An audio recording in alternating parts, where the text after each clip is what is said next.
Alrighty, so the cylinder head is now all cleaned up and partially reassembled. I put the lifters and rocker arms back in there with some assembly lube. I used just the Permatex Ultra Slick, little bitty dabs of that on the lifters and rollers of the rockers and all that good stuff. Injectors are now back in there with a tiny bit of assembly lube on them also, so that they slip into the fuel rail easily. Aside from that, I still need to change out the sensor here. I'm going to put a little assembly lube in all these cam journals and the cam itself after I clean up this little shield here.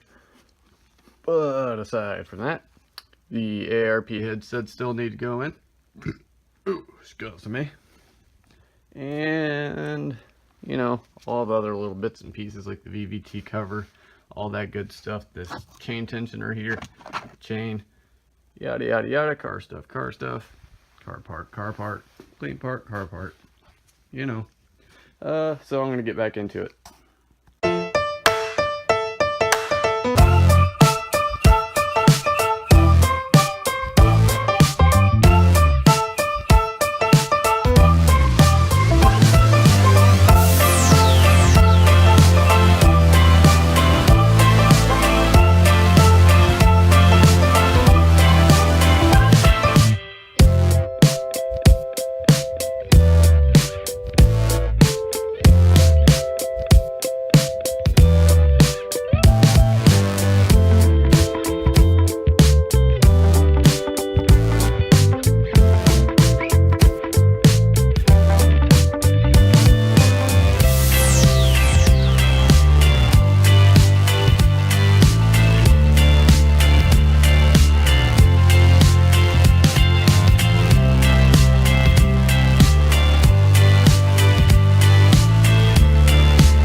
Alright, so now I've got the anaerobic gasket maker all over the cam cradle here. As you can see, you just follow those little bitty galleys all over the cam cradle. These little bitty bolt holes here, and then the spark plug holes, or where the spark plug holes belong. And that's pretty much it. I'm just now gonna mount this onto the head here, and that'll pretty much be it for the head. I'm gonna put these other these new spark plugs in right here, and then I'll be pretty much ready to do the head studs and all that. I know I keep saying I'm gonna do the head studs, but I'm gonna get there once this is all together.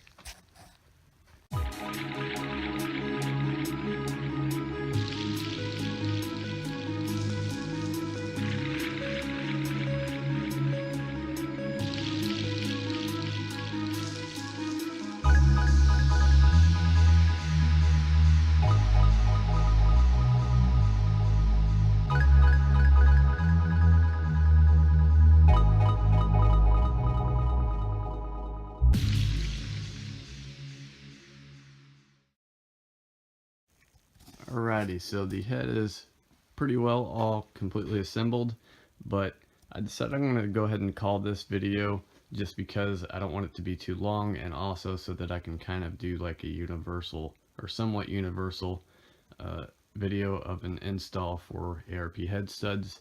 So I'm just going to call it here, and I'll be doing a little bit more work than that in the next video, but I'll talk about that a little later. So yeah, I'm going to go ahead and call it for this video. See you guys.